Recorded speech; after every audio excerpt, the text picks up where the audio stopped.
Professor. How are you, sir? Thank you. Thank you. I guess I start this I show. think you're starting, and then we will start Okay. our discussion, which I'm very much looking forward to. And I appreciate you all for doing the work that you do, for your expertise, and for the discussion we're about to have. I hope to be able to get in depth about some of the issues that you all are addressing, but also to hopefully help the American people understand what's possible on the issue of public transit and to uphold some of the great work that you are doing, which I think is a great model for the country. So, Thank Chairman, you. And there is a reason that the Vice President chose to come to Cincinnati. One, it's one of America's great cities. Second, what this city has done on transit especially, to come here. And Darrell and I have had these conversations. Darrell testified one of the first hearings I had as the new chair of the Banking, Housing, and Urban Affairs Committee. That committee has just generally been referred to as Senate Banking, but it was too much about Wall Street. Now it's about transportation, it's about housing, it's about civil rights, it's about the issues that I know everybody around this table cares about.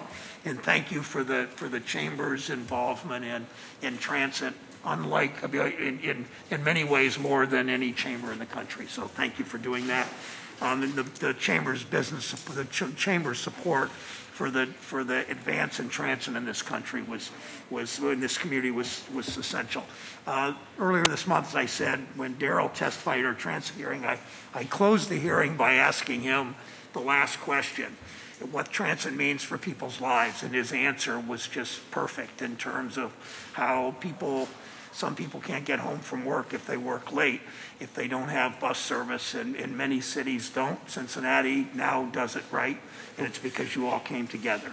So my pleasure to introduce Vice President Harris. She came here, she and I were here together in 2017.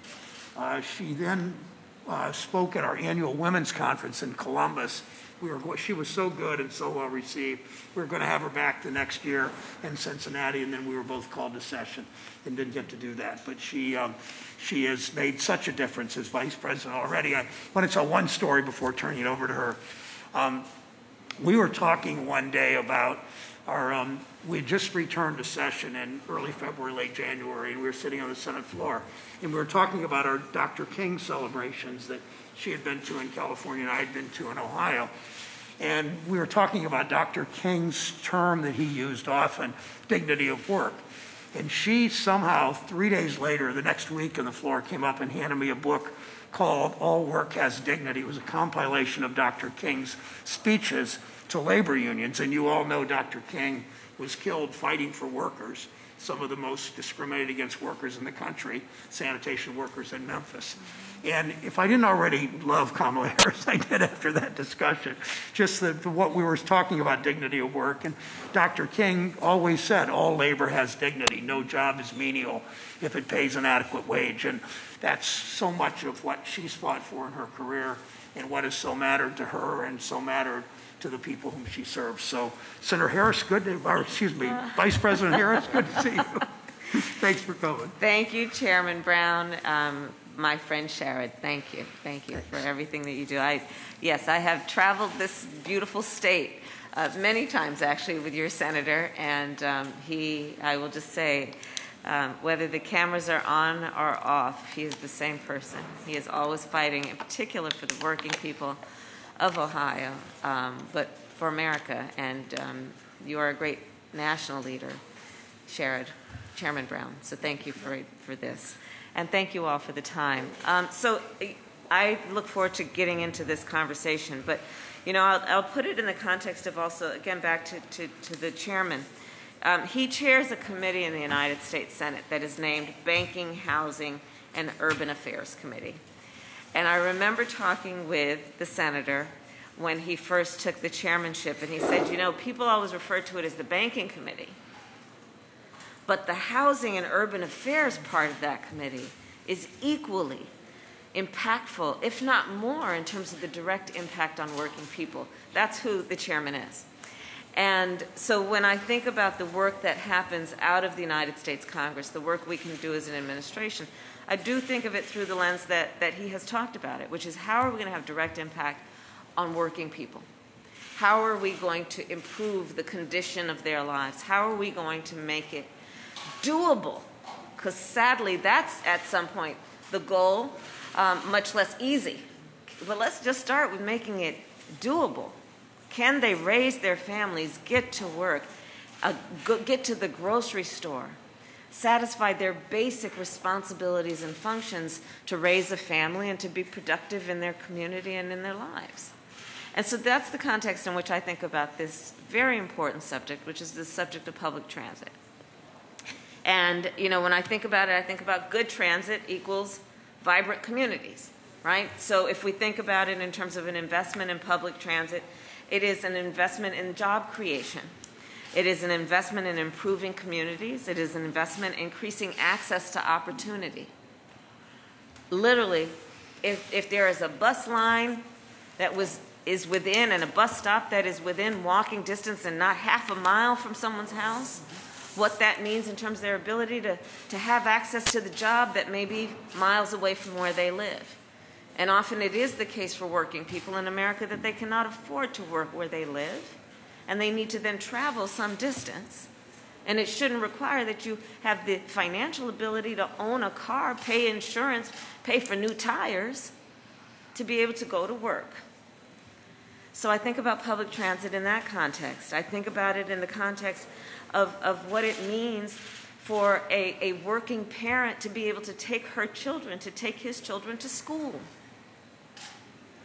and not have to walk long distances or figure out some other way to get a ride from somebody to take one's child to school, especially the youngest of our children.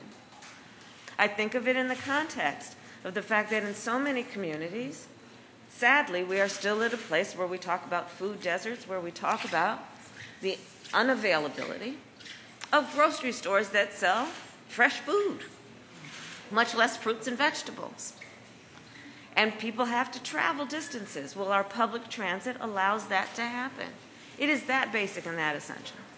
And then let's think of it in the context of what the pandemic did.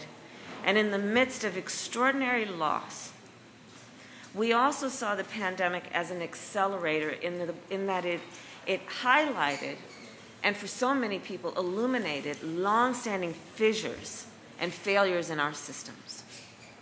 And it highlighted the importance on this point of the importance of public transit, where so many of our first responders, our healthcare workers, our home care workers, relied on public transit to get to work every day, to continue doing the work, which was about saving lives, often the lives of people who were perfect strangers to them.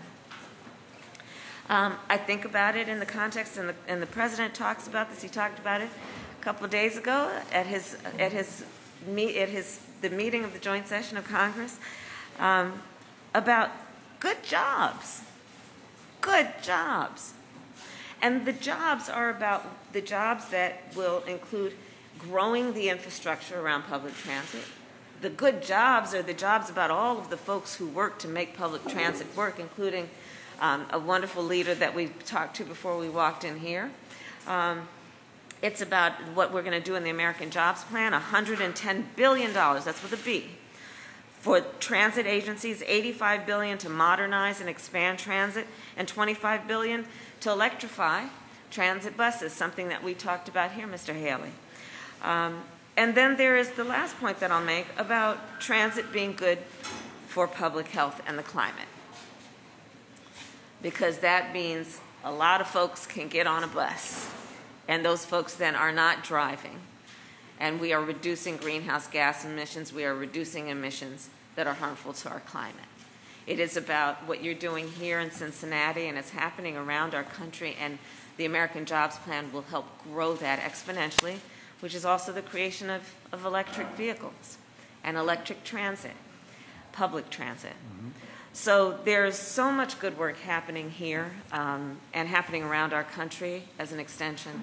And let's continue to invest in public transit in America, understanding that it's about supporting working families, it's about supporting our infrastructure, our economy, and our public health. So with that, I will turn the mic back to the chairman so we can begin our discussion. Thank you, Vice President. Let me introduce each of the, she chose to come to Cincinnati. I chose the five of you to sit and talk with her about transit. And when you come to talk infrastructure in Cincinnati, you talk from transit to the Brent Spence Bridge. Yes. But today it's mostly about transit. So Daryl Haley, whom you've already met, CEO of Southwest Ohio Regional Transit Authority, has been innovative, working with the business community and all of us. Eddie Cohn is head of the Cincinnati Urban League, relatively new CEO here, great service to this community already. Troy Miller is head of the Transit Union. His workers sort of are the definition of essential workers, people who expose themselves to this virus every single day, and they have stood strong and continue to serve this community. Professor Mehta teaches urban issues at this great university, University of Cincinnati. Thank you for the way you weigh in. Jill Meyer, longtime friend of mine, who's head of the Cincinnati Chamber of Commerce, and the Chamber really stepped up to make this, to help modernize this transit system because they understand all this. So I will just begin to ask each of you a question, and the Vice President obviously can weigh in with comments or further questions, and we'll just do that way. Daryl, at the end, I was talking in the end of our hearing the other day, I said, run through the life of what it means to a worker to have just somebody that uses the bus, what it means to their lives to have a really functioning high-tech transit system like you have built. So when we were talking about that, the example I gave was there was a woman that, one of our routers that we talked to, that she worked at a job on a Sunday, and our service is really low on Sunday. So she couldn't take public transportation to get to and from her job on Sunday. So what she would have to do on Sunday is she'd have to take an Uber to get to and from work. And it was just on Sunday, but she couldn't keep her job if she couldn't get there on Sunday. So she would take her entire pay for that day on Sunday to pay Uber to get to and from her job so that she could keep her job the other days of the week. So public transit is about connection. And it's not just about connection to jobs, although our Reinventing Metro plan will connect to more than 20,000 additional jobs, but it's also about connecting to higher paying jobs. Yeah. And by connecting to higher paying jobs, the effect that it'll have on poverty, the effect that it'll have on crime, all of those things. So by moving more out into the community, having more frequent service. So my bus isn't coming once an hour. It's coming every 15 or 20 minutes. I don't have to come all the way into downtown Cincinnati. I can come part way and then transfer and move. And then creating these very safe places. We talked about our new transit center. Yeah. These real nice, safe places with innovative ideas, charging ports for cars and whatnot for people to catch their buses, to help move very quickly through our system. So those are the things that are really important. Thank you, Daryl. And you've highlighted something that, again,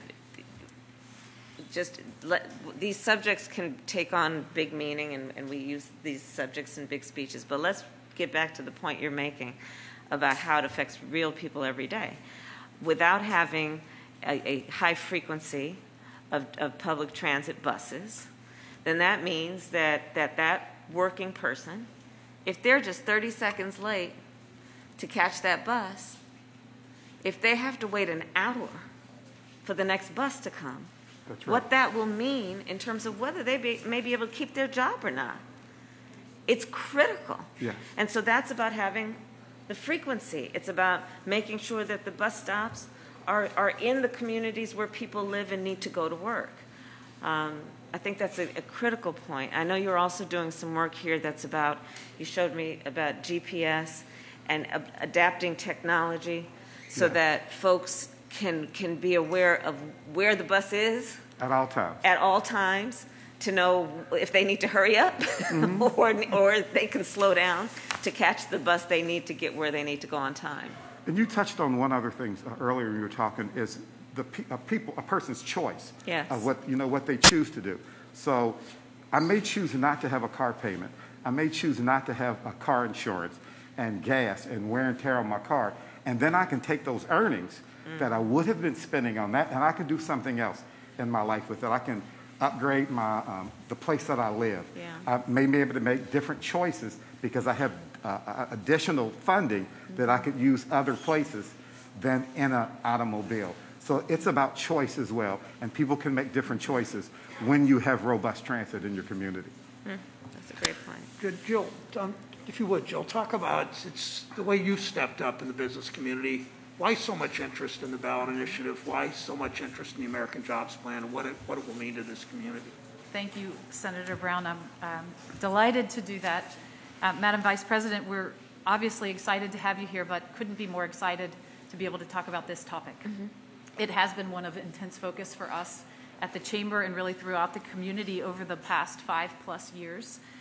What we know is what we're talking about. When people can make choices, we know that they can access better jobs, and when they access those jobs, you have growing businesses, thriving communities, all as a result of people being able to reach a means to that livelihood. And a small story, when I started at the Chamber about 5.5 years ago, I was having conversations with CEO after CEO who they all had a talent challenge. And that's very common to hear, but as we dug just a little bit deeper, what we said to many of them was, you don't actually have a talent problem, you have a transportation problem. Right. And that is what really put it on our radar, that throughout our entire region, we have such a wonderful diversity of industry and companies and opportunities, but our aged and underfunded infrastructure has not allowed our businesses to get their employees to their front doors. We know that $1 spent on transit equates and becomes about $3 in economic impact otherwise. We also know, and you alluded to this, Madam Vice President, that where transit is accessible is where development happens. People live there, businesses can open there and operate there, and the data across the country shows that cities who invest in transit have faster growing economies, but even within those cities, the places where transit is accessible, within a quarter mile, the economic development booms. Quarter mile of where people live. A quarter mile of transit access is where most of that development happens, even within those cities. And so it's vitally important to understand your point. If you can walk to access, you now open yourself to an ability to travel, to a lot more opportunity. The Chamber did make this our top priority. And the reason is because a growing economy needs transit access. We need people to move around. I would add that one of the partners, everybody around this table partnered in the effort to help Issue 7 get passed. One of our partners, Mayor John Cranley, the city of Cincinnati, he understood that transit and infrastructure are hand in hand, and you can't improve one unless you're improving the other. And that is something that we have spent a fair amount of time focused on. And it begs for me to talk about where we're sitting right now and how this plays in. So here we are at the intersection of a busy, growing economic corner that is symbolic of so much for our community right now. The interchange, the MLK interchange opened about 4 years ago. And in that 4 years, there was dreaming ahead of time, but in that 4 years, the amount of promise and planning for the future is just outweighs any other opportunity. The really important thing about it, though, is that it opens up Avondale. This is a historic community in Cincinnati that for decades there was disinvestment while sitting alongside world-class hospitals, level 1 research universities, research labs, and this opportunity now to bring people to different jobs, to get them from the community to other locations as well, is really a critical, important point for people here. And I know these opportunities happen in cities across the country, that you're not only making up for past disinvestment, but you're building your future right on top of that. And the marriage of those two pieces, when done thoughtfully, creates a tremendous economic upside for where we are headed going forward. So has the Chamber done an analysis of how increased public transit supports small businesses, knowing that, of course, small businesses nationally employ half of America's workers? Yes. We've done and continue to do lots and lots of studies, both learning from other communities who did it faster than we did, but also creating our own and figuring out what's happening here. The number of people we are blessed with some major corporations here, of course, but lots and lots of people work at those smaller and mid-sized companies. And they're all over the region.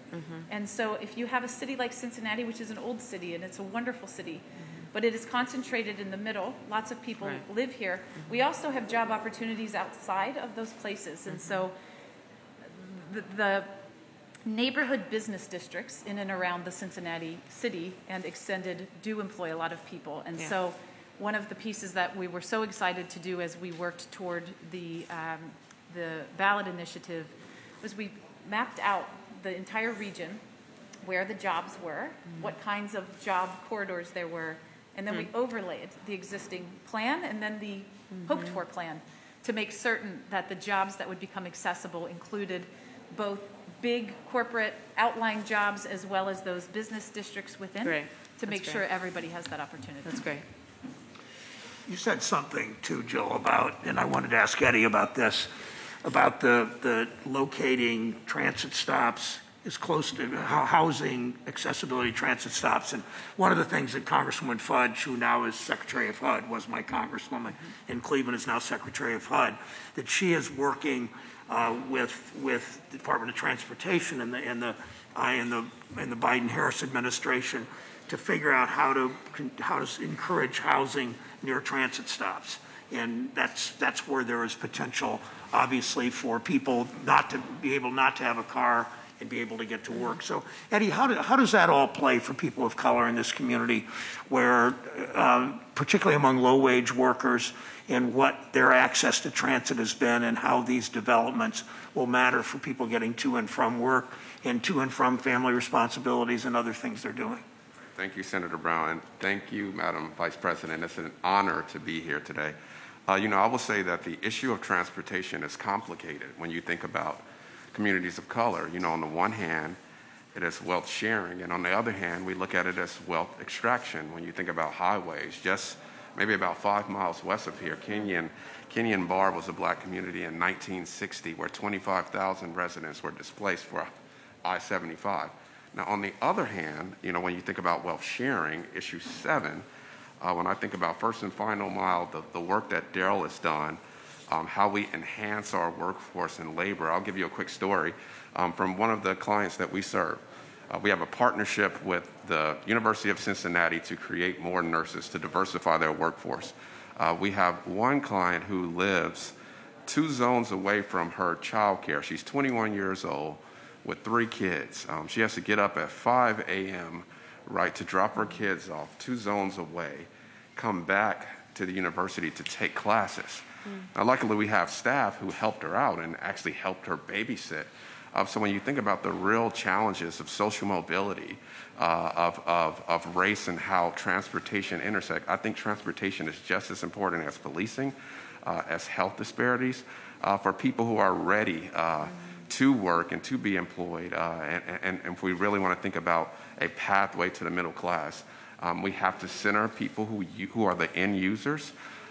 We have an incredible opportunity as leaders. I am thrilled at the leadership of President Biden and Madam Vice President Kamala Harris to weaponize the leadership that we have to really think about transit from a racial equity lens and make sure that we're centering those voices and those stories that my colleague shared earlier. Thank you, Eddie. Troy, far too many of your workers face the dangers at work of exposure to this virus, especially over the last 13 months, and then the anxiety of coming home, knowing the potential that they potentially have, infect their families. Talk to me about the dignity of work and your transit workers and what they face every day and what you as the union are able to do for them. So here in Cincinnati, we have roughly about 800 members total. 1/8 of our membership was positive in the last year. That's 1/8. That's a lot. Yeah. And we had some that spent time in the hospital in a long period of time. So we've had to deal with a lot. And with the leadership of the Biden-Harris administration, we were fortunate because you enforced masks at the beginning of the year. The previous administration didn't want to do that. And we dealt with that issue because people would get on the buses coughing. And then in the circulation of the buses, there's nowhere to go. It's a bus. And it's right there in the ventilation. You just keep getting it. So it's been rough. It's been a challenge for our people over the last year. Daryl and myself, we sit down and worked on a lot of issues, scheduling, changing schedules, try to make it better for the employees. It's been a challenge. So it's been tough. And I will say the American Rescue Plan was great because, $75 million came to Cincinnati, because of this. So it's been a challenge here in Cincinnati. It's been, going home with your families, dealing with it. It's been tough. And you're always worried what you're going to take home. And this is not just here. This is internationally, too. Yeah. We had 151 brothers and sisters across the United States pass away. Wow. So, and it's staggering, and I'll give you some numbers. Over 4,700 members were infected in the United States. Over 3,000 laid off, or currently still laid off, ATU members. And then at one time we had 20,000 laid off, in the United States. So it's devastating. This whole virus has been devastating for us. And with your leadership, and President Biden's leadership, the both of you, it's been great. And now we see the American Jobs Plan coming, and it's making it exciting for us. Because now we're seeing, those things that you guys are investing, because the infrastructure piece is huge. Not only did we just pass a tax levy for the first time since 1970 here in Cincinnati. That's the first tax levy we've passed in 1970, so we can grow the transit. And then now this American Jobs piece comes on top, which one of the things we're really excited about, I was talking with our international, I found out, is some of the things you guys have worked on in this bill is the new green buses. Yeah. And actually putting language in there to train our mechanics. Because too many times I've seen people lose their jobs because they get farmed out because they don't want to give their training to the department or the place. So I'm happy to hear we got good union jobs, not being contracted. We're going to hope you keep our jobs here, grow. This is exciting for us.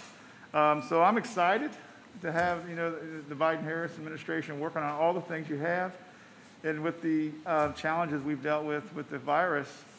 And I know there's challenges still moving forward. We still deal with it, and we'll probably deal with it for a while.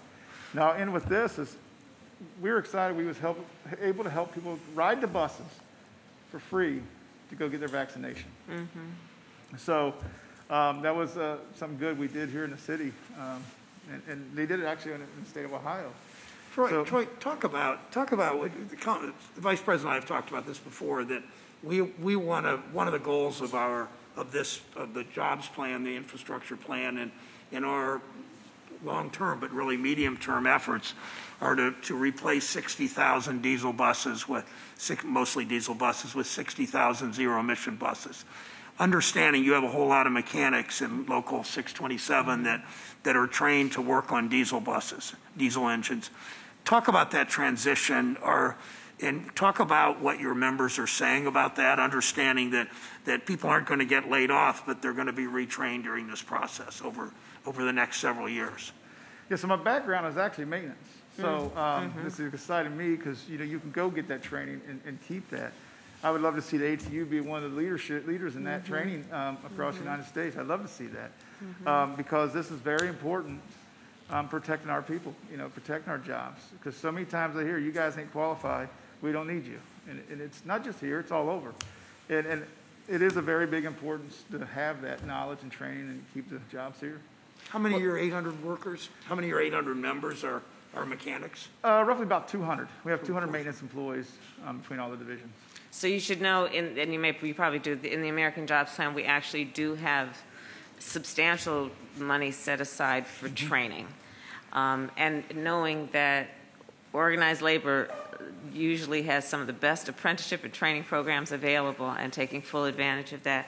But, and in addition to that point then, can you talk a little bit about what it has meant for your members to be part of a union while they have been going through these challenges and the sacrifices they have made? And by the way, please thank them on behalf of the President and me for the work they've been doing and the sacrifices they've made to do that work.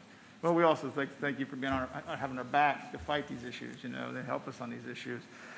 It's been challenging because it's just you never know what you're going to get the virus or not. You're dealing with it. And we did sit down. We did change schedules, and we did change hours, and we spent a lot of time. I joked around with Daryl one day. I said on Saturday, I said, I didn't know I was going to be doing management work, writing schedules. And on Saturday, I wrote a schedule for maintenance. So yeah, it's been a challenge to help our workers to get it done safely, and make it right for everyone. That's great. And if I'd like to come back to Eddie for a second. Can you talk a bit about what racial equity looks like in this conversation? Sure, and sure. what are some of the best practices that you are advocating? Sure. I think one is just ridership. The average worker, it takes about 3 hours when you think about getting to and from a job if they use public transportation. So that's 2 hours of opportunity cost loss. I think the analysis often when we think about public transportation is how much ridership do we have? What's the profitability of a stop? But something that is holistic around the cost of the environment, the time, the opportunity cost back to those lower wage workers that have to use transportation, I think is good. And then the place of where they are, whether it's 10 to 20 minutes to a stop, right? Yeah. Part of what's calculated is having to walk to another stop and transfer over. So really looking at the grid of maps to say, where are their gaps? Where are the places that people can assess transportation to places where they can also have some economic opportunity? I think that's such a critical point you've made, the opportunity cost. That mother or that father having to take 2 hours to go to work because they have to transfer somewhere because there's not a direct route or because there's not an express bus available. And what that means in terms of time lost with their children, time lost doing homework, and just the fatigue that sets in addition to the work that work day. Absolutely. That's a really important point. Thank you. Thanks, Madam Vice President. Professor Mehta, you've looked at, probably more than anybody in the room, looked at sort of the big picture and what this does for a community. How does this, the work that all four of the panelists talked about, how does that transform this city's economy and this city's, more importantly, really, its quality of life? Thank you, Chairman Brown, Madam Vice President. This is a great opportunity, and we really appreciate that you're bringing the discussion not about just transportation, but about transit. And I think that's really, really critical. So when we think about transit, we think about engineering, technology, logistics, the hard infrastructure. But there's another side to it, which is really the soft infrastructure of transit. And that goes to the point about livability. There is the element of all of the public space that's right outside our private properties to the transit. And that's really, really critical. What is the condition of those sidewalks? What is the condition of those crosswalks? Are those lit? Can a single mother with a stroller and a child in tow get to the transit stop safely? What about somebody who's vision impaired? These things are equally important. I just call it the soft infrastructure of transit to be able to make this thing work, in which we invest billions of dollars. As an urbanist, for me, transit is not just technological. It is social, it is psychological, and experiential. And we need to think about the full total experience, both technologically and from a community perspective, from door to door. And from that door to door, one piece of it is the hard infrastructure of transit, buses, trains, all of that.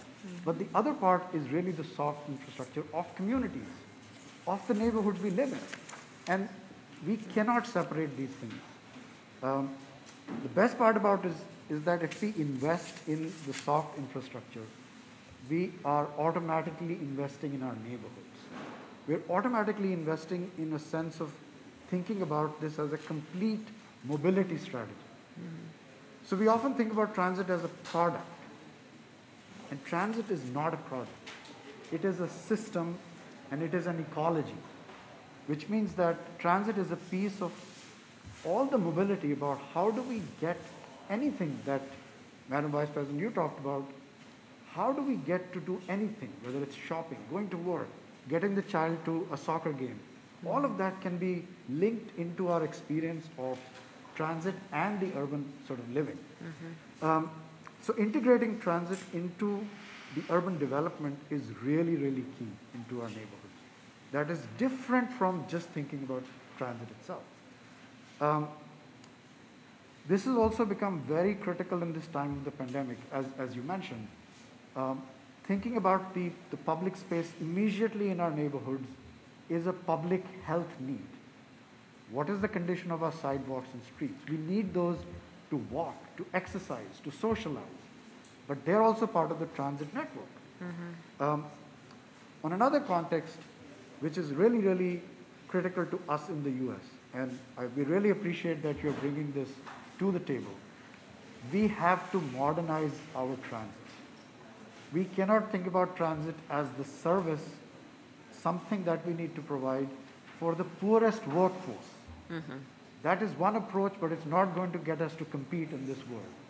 We have to think about transit that is a public good for everybody. It has to be cool. It has to be sexy. Everybody should want it.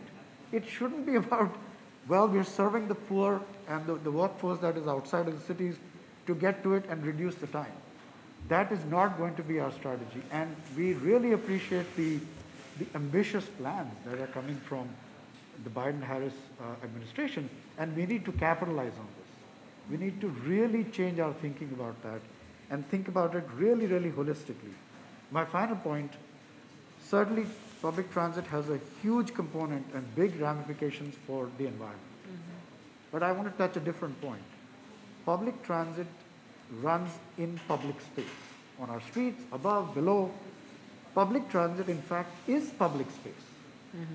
And if you think about in today's polarizing society, we need to think about the value of that, the input of that into a place of dialogue.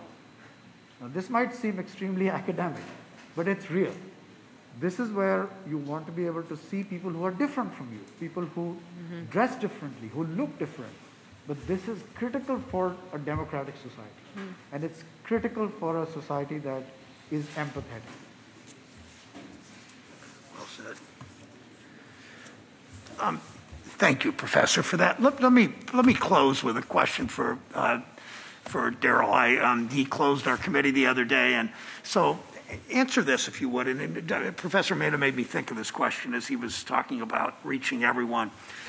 Somebody walks in this room and says, you know, I don't care about SORT. I never ride it. It doesn't matter to me. Why should I care about public transit in this city? Well, what do you say? You know, people come up and ask you that, I'm sure. Why should I vote for this levy, Jill? Why should I care? Why should I bother even in this discussion? Why do I care that Biden and Harris is coming to town and Biden and Harris are passing this bill where a lot of money goes to public transit? Why do I care about that? That is an extremely important question. I'm really glad you asked that. And again, I want to echo the other members here. Thank you, Madam President, Senator, for being here so much. This is really great conversation. So for even those who won't use public transport, who don't use public transportation, the people that they count on public transportation. So when you go to the doctor's office or the hospital or the grocery store or the shopping or the education, all of those people you come in contact with, they use public transportation to get there. So even if you yourself don't use public transportation, the people you count on public transportation to get them there. Well said. You're nodding. You want to weigh in on that question too, Eddie? I think the professor says something interesting about I like how you termed the soft infrastructure of transit. So I think about the whole ecology of creating a multimodal transportation system. And while it is important to always keep a racial equity lens, because we know if we do not, we do unintended harm. And this has been evidenced in different spheres outside of transportation. You know, I think about buses that have bikes in the front of them. Well, why don't we have places for strollers on most buses, right? So we always have to, we have an opportunity now as we're thinking about reimagining transportation and things like, thank you for the comment around getting to the bus stops. I think about the gang of 19 who sat and protest in front of buses to have ADA accommodations, right? And this, what we have an opportunity to do today is to think about who are the majority of the users, who are the end users, and include that. It's a both and, it's not an either or. So how do we expand transportation for people who may not traditionally are looked at as the end user, and for those who use it every day to rely to get to jobs, to look at it as a vehicle for social mobility? So Jill, how did you convince, there's some businesses that thought, I don't want my taxes going up, I don't really care about transit, I don't use it. Might be a high end, but maybe most of their employees don't. How'd you convince them? I was smiling as Daryl was answering the question of getting people to understand that their reality is not everyone's reality, but from a business perspective, businesses are not inanimate objects. They are humans who bring that business to life. And business leaders who looked very closely and realized that the more access, the more talent who could more easily reach their doors, the more thriving their business can be. But at the same time, what we know here in Cincinnati, I think better than anywhere in the country, businesses are a lifeblood for our economics, but they also provide the lifeblood for our communities. And I'm interested, or listening with interest, this conversation about who uses the buses. What we know, and data tells us more apparently every year, talent. There was a point in time when public transportation was built for people who couldn't afford cars. We have talent in this country now, the 24 to 44 set, they require mobility choices. They require transit access to make a choice about where they will live and where they will invest. And that is a changed reality, but it is a very loud and clear reality that if your business is going to grow, you have to be able to get a diverse workforce to your front door. Well said. Madam Vice President, again, thank you for coming to the Queen City, to our great city, and to hear the wisdom, the collective wisdom of the five of them. Thank you, and why don't you close out? Thanks. Thank you, Mr. Chairman. Well, this has been a very insightful conversation, and I have taken copious notes. But I think that what this conversation has revealed are the many dimensions, and therefore the many people in the various capacities of their lives, how they are impacted by public transportation. And we can start with the workers, and the fact that they are essential workers, and by the way, should not be sacrificial workers. And that means understanding what they need in terms of being in the workplace in a safe environment and giving them the support that they deserve, as well as the chairman and I always talk about, recognizing the dignity of that work and the value of that work, and recognizing it in every way, including pay and benefits.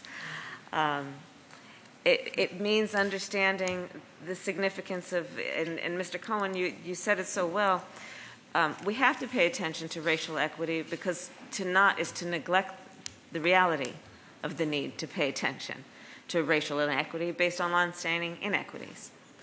But thinking of it in terms of also the opportunities, be it for Mr. Haley in terms of what you're doing with this transit authority or the Chamber of Commerce, and what this can do in investment in public transit that is about job creation, building up the economy, building up productivity, building on the cultural institutions of a community, which always have an impact on the well-being and the quality of life of any community.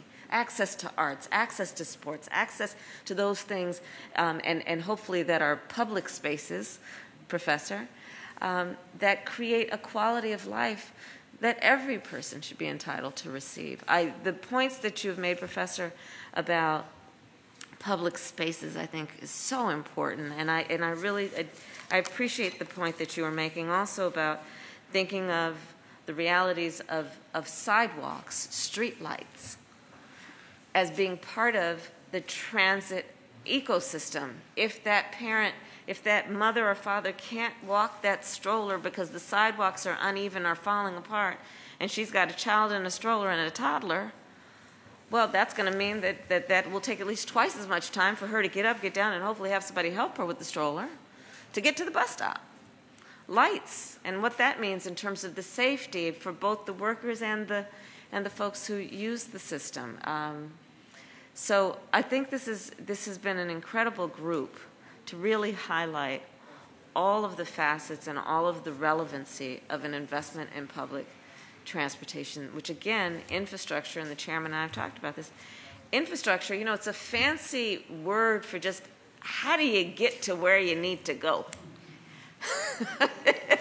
That's really what it's about. How do you get to where you need to go? Hopefully without struggle.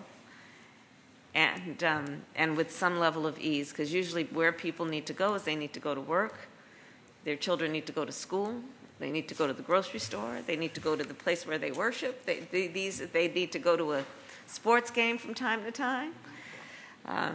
So I appreciate you all for this conversation and all the work you do, and I plan to highlight it. And of course, the President thanks you for the work that you are doing as a great model for what our country will and can do. Thank you. Thank you very again. much, Kamala. Thank you. Thank you. Thank you, everybody. This is really enlightening. President, could you speak to the crisis in India right now concerning COVID and what lessons you take from that? There is no question that it is a great tragedy what we're witnessing in terms of the loss of life. And as I have said before, and I will say again, we as a country have made a commitment to the people of India to support them, and we've made already a commitment in terms of a dollar amount that will go to PPE and a number of other things. But it is tragic, and my prayers go to the people and the suffering. That's the blatant suffering that is happening. Does it give you any concern about how their experience could affect what's happening in the United States concerning COVID? Well, I mean, we are all part of a world community. And to the extent that any of us as human beings who have any level of compassion see suffering anywhere around the world, it impacts all of us. It impacts us all. Could I answer that briefly too? This president and vice president have re-engaged with the world already. Paris Climate Accords, re-entering the World Health Organization. We all know that the World Health Organization, with the U.S. as the leader, eradicated smallpox, essentially with public health, eradicated polio, kept Ebola virus from spreading here and elsewhere. So we know they are committed to reversing the policy of the last 4 years to disengage from the world, and that will only mean more good news for a terribly suffering country of India now. We'll take one more question. Madam Vice President, regarding infrastructure, as you're continuing to push the American Jobs Plan, what's your message and how are you going to approach Republican voters or voters in general who may be skeptical of this expanded definition of infrastructure? Because the conversation here right now was focused on infrastructure as, hitting all corners of life, but a lot of voters feel that it should just be roads and bridges. I am willing to bet you that when the people of Cincinnati get on those buses being driven by Troy Miller's members, they do not ask, are you a Republican or a Democrat? I'm willing to bet you. When we are talking about those moms who need to walk on the sidewalk to get to the bus, pushing a stroller, walking a toddler, they are not identifying their problem through the lens of who they voted for in the last election. When we are looking at the capacity to grow the economic vitality of communities, including small businesses, and increase the productivity of a workforce, much less expand the workforce, what we know is that the reality is that people, regardless of who they vote for and which party they're registered with, that's what they want. And that's what they want to see their government focus on. Thank you. Thank you, guys. Thank you so much. Thank you. Can you speak to your priority for broadband, Madam Vice President? It is a high priority for me, and it is something I've worked on for quite some time. It is an extension of this conversation, frankly. I gave a speech yesterday talking about this.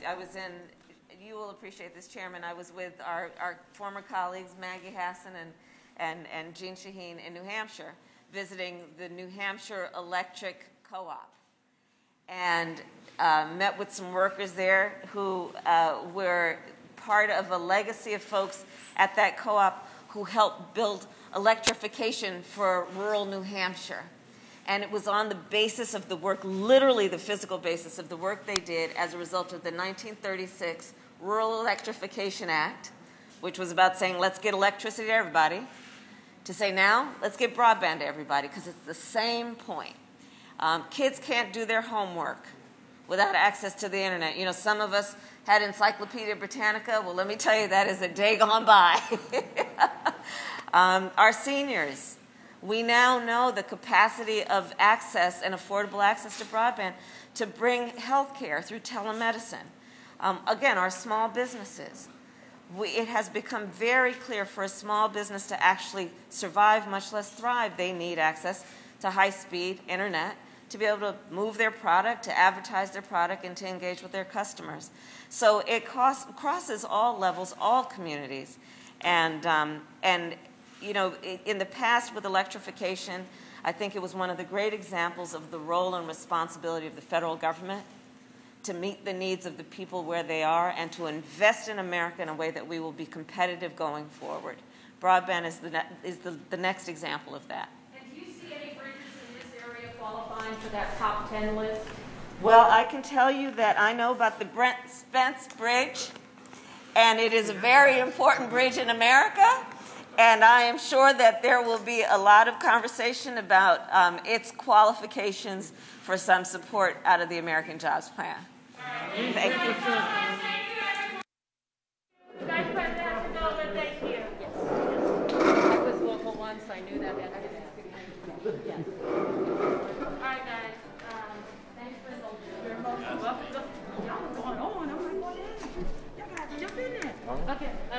We'll be back. You're going to do a photo line. I don't know. Because I'm going to set up a I'm just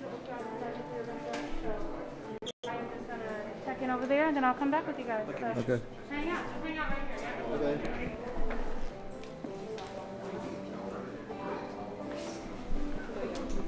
Pull the snake and then go back to wireless.